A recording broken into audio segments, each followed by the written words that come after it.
Magandang araw po sa inyong lahat mga kababayan at welcome back dito po sa PNR at ito nga mga karibyo natin. Nako, kumilos na. Ito ang malaking sorpresa ni Barsaga. Ayan mga kababayan, patungkol po riyan ang ating aalamin at bibigyan ng reaksyon ngayong araw na ito. Pero bago pong lahat mga kababayan, sa mga hindi pa po nakapag-subscribe sa ating munting channel ay pa-subscribe naman po. At palike na rin po ng video ito. Maraming salamat po. At eto na nga, simulan na po natin to.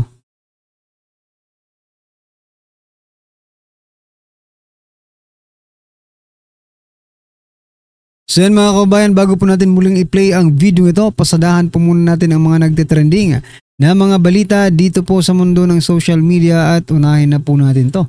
Nako, ito pong si General Bronner sinigurado sa taong bayan na kakampi nila ang AFP laban sa korupsyon. Ayan mga kababayan, kakampi daw ng taong bayan ang Armed Forces of the Philippines against corruption.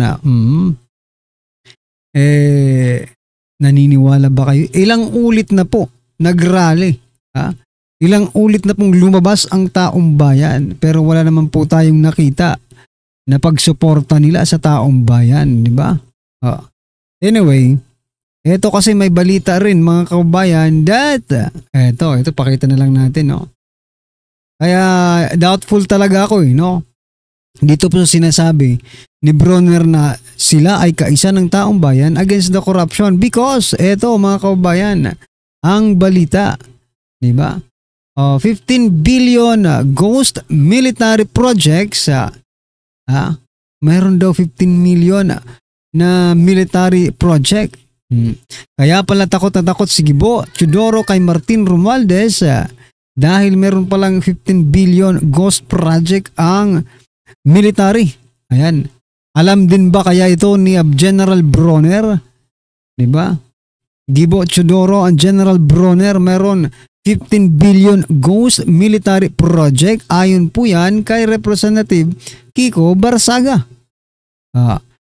Yan na. Siguro ko naman, hindi naman siguro ito magsasalita si Representative Barsaga kung wala siyang pinanghahawakan na ebidensya. No? Kung totoo man po ito mga kababayan na 15 billion ghost project sa military, teka lang, sino ang dapat managot dito? Si Gibo? Si Bronner? Or meron pang mas? Kasi hindi naman ito magiging hindi na po ito magiging budget na 15 billion kung walang nag-propose. Sino ang proponent? Sino po ang pumirma? At sino po yung mga nakakaalam ng mga high-ranking official ng ating bansa? Diba? Maging accountable naman po kayo para sa bayan. Ako naman. Ito pa mga kababayan, pasadahan din po natin si Auntie Claire. Sabi naman po dito ni Claire Castro, kung kompleto ang dokumento at ebidensya, wag nang isubmit sa ICI, direkta na sa ombudsman. Bilang taxpayer, may karapatan kayong maghain ng kaso. Teka lang. No? Teka lang, Claire Castro. Di ba nung una, nang hindi pa po si Boying Rimulya ang nasa ombudsman, sabi po ni Castro, no, kung may ebidensya naman, direkta nang isumiti sa presidente doon po sa kanilang website na isumbong sa presidente. Di ba ano yan? Isumbong mo. Ayan, basta. Website po yan ng presidente na presidente mismo, di umano, ang may access doon sa website na yan. Di ba sabi mo noon ganun ang gawin? Ngayon iba na naman dahil sa ombudsman isibuying na. Aray ko po. Hinimok ng Malacanang ang publiko na agad magsampa ng kaso sa ombudsman laban sa mga tiwaling opisyal ng gobyerno kung may sapat na ebidensya. Imbis na idaan pa sa Independent Commission for Infrastructure. Aray ko po. Hindi ba dapat suportahan ni binabayaran yan may bayad po ba yung Independent Commission for Infrastructure? Diba? para magawa nila ang kanilang mga dapat gawin, dapat sa kanila i-submit. Diba? Para dumaan naman sa tamang proseso. Ito si Castro gusto talaga maka-shortcut palagi. Pagdating sa ICI, pag nakita pong talagang may probable cause, hindi padala na sa kay Boeing, di ba? Ang hirap nito, diretso na kay Boeing pagdating doon. Teka, sasalain niya ni Boeing di ba? Sasalain po yan ni Boeing. Ito, kalaban ba ito? Kung kalaban ito, sige dyan. Ito, kalaban ba ito? Kung ito kalaban, sige, absuelto na ito. Aray ko po, parang baka ganyan ang mangyari. Di ba? Anyway, ano pong inyong masasabi dyan sa sinasabi ni Castro na idiretso na kay Boeing Rimulya ang mga kaso o yung mga ebidensya, dokumento, at isubmit na kay Boeing para si Boeing nang bahala. Nako po. Ito po mga kaubayan, pasadahan din po natin to. Sabi po kasi dito, Saldico na mumurong ipaaresto ng Senado. Ang tagal naman. Diba? Hindi magdadalawang isip si Senate President Vicente Tito Soto III na ipaaresto si dating Ako Bicol Party List Representative Saldico kung iisnabin niya ang imbitasyon o subpina ng Senate Blue Ribbon Committee. Ayan mga kabayan. Ang tagal mo naman, sino bang chairman ngayon? Sino ba ang acting chairman ng Blue Ribbon? Or baka siya na rin ang maging chairman, no? Si Senator Erwin Tulfo. Alam naman po natin ito. Baka nga kasama pa ito nila. Hindi kasama ito sa pang-aayuda, di ba? Saldico, tapos si former speaker Romualdez, kasama po ni Erwin Tulfo. Ang problema dito, kasi magkakaibigan na po ang mga ito Huwag niyong sabihin magkakalimutan agad kayo. Diba? Si Romualdez, si Erwin Tulfo nagkakasama sa pamimigay ng ayuda. So, ano po ang ini-expect natin dito? Diba? Siyempre, magkaibigan ng mga yan diba? Kaya nga pinatatagal nila itong ito. Kita mo ngayon, suspendido. Para gusto pa yatang patakasin si Romualdez pa ibang bansa no? Si Saldico naman, ano bang balita kay Saldico? Wala pa rin no? Namamasyal na po sa ibang bansa si Saldico. Yun ang totoo. Pero ang umuwi sa Pilipinas, malabo pa sa tubig baha. Yung pag-uwi ni Saldico dito sa Pilipinas, aray ko po. Anyway, ano pong inyong masasabi dyan mga kabayan? I-comment nyo na lang po. At eto, pasadahan na po natin ang video ito at bigyan po natin ng reaksyon. Eto na po. So dahil yan, ang problema, kasabwat siya Kasabwat yan si Bongbong Marcos di umano. Ngayon, for discussion purposes, kung hindi man siya kasabwat, siya pa rin ang ugat ng problema. Siya ang dulo ng problema. Dahil pinirmahan niya, why did he allow it? Ba't wala siyang ginawa? Ba't inabot siya ng 3 taon para niya maamo yung utot ni Tambi? Ito pa lang, puro yung hinain ni Kiko Barsaga na impeachment kay Bongbong Marcos. Hindi priority ang impeachment ngayon sapagkat ang dami po nating hinaharap na problema ng ating bansa. Tuta ka rin daw. Diretsuhin na kita. Tuta ka rin daw ni Tambi. Tuta ka rin ni Bongbong. So definitely, hindi ka papayag ng impeachment. Hindi dahil sa hindi mo priority. Diba? Kasi may punto Anong sabi niya? Hindi natin priority yan. Dahil ang daming problema natin sa bansa natin tapos mag-i-impeachment. Ang pinaka-problema natin, baha. Bakit pupunta tayo sa impeachment? Sir, pakisabi yan kay Tambi. Pakisabi yan kay Bongbong Marcos. Ang daming problema ng Pilipinas, bakit nyo pinai-impeach si BP Sara? Sabihin mo yan sa mga kasama mo, malamang pati ikaw pumirma ka ng impeachment ni BP Sara. Na sinasabi ni Tiangco, binayaran kayo. Kung kasama kang pumirma, hindi ko alam. Pero kung pumirma ka, bayad ka. Ngayon, here you are. Sasabihin nyo, ang daming problema ng Pilipinas, bakit tayo magpo-focus sa impeachment? Mga hipokrito kayo, mga animal. Kung pumirma ka. Sinasabihan ko yung mga pumirma. Pag si BP Sara, okay lang. Kasi ang usapin, kumuha ng paglustay ng 150 million na confidential funds. So ang laki ng problema natin sa bansang Pilipinas, pero unahin natin yung paglustay niya ng 150 million na confidential funds. Pero ngayong trillion ang nawawala. Sasabihin nyo sa amin, hindi nyo priority na pa-impeach si BP Sara. Are you listening to yourself? Can you please read your statement? Paano kayo naging mambabatas kung ganyang kahina ang comprehension nyo? Kung sinabi mo ito yan nilabas ng politiko. May pokrito. Pero alam mo, may isa pang meron pang isang side. Sa laki ng problema ng Pilipinas, at sasabihin mo, wag nating unahin ng impeachment, yung problema muna natin ng Pilipinas. Simulan mo impeachment. At kung magtagumpay ang impeachment, I will guarantee you. Sigurado ko.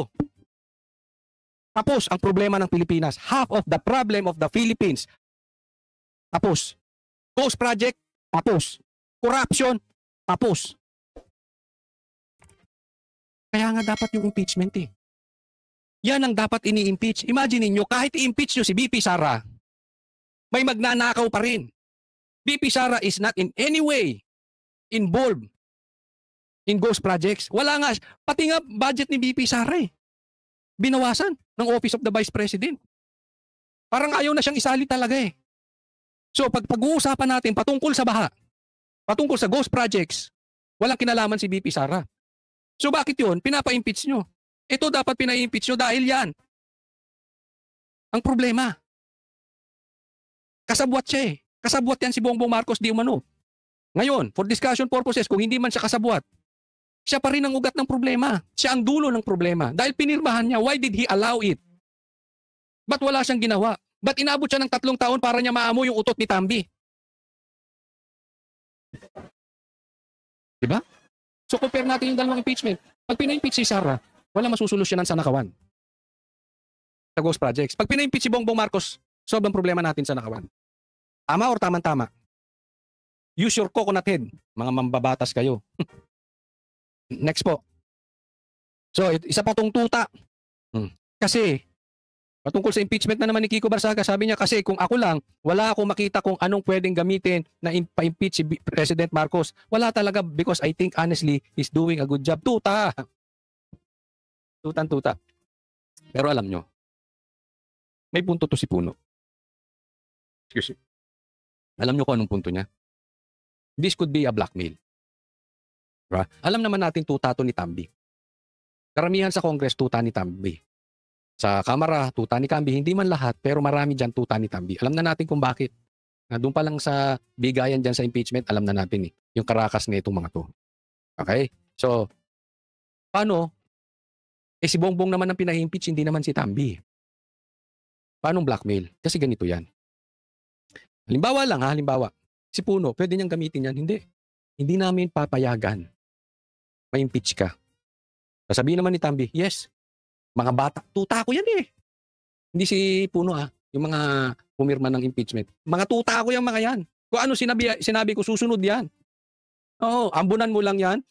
Tapunan mo lang ng tira-tira mong pagkain. Yung tira-tira mong basura.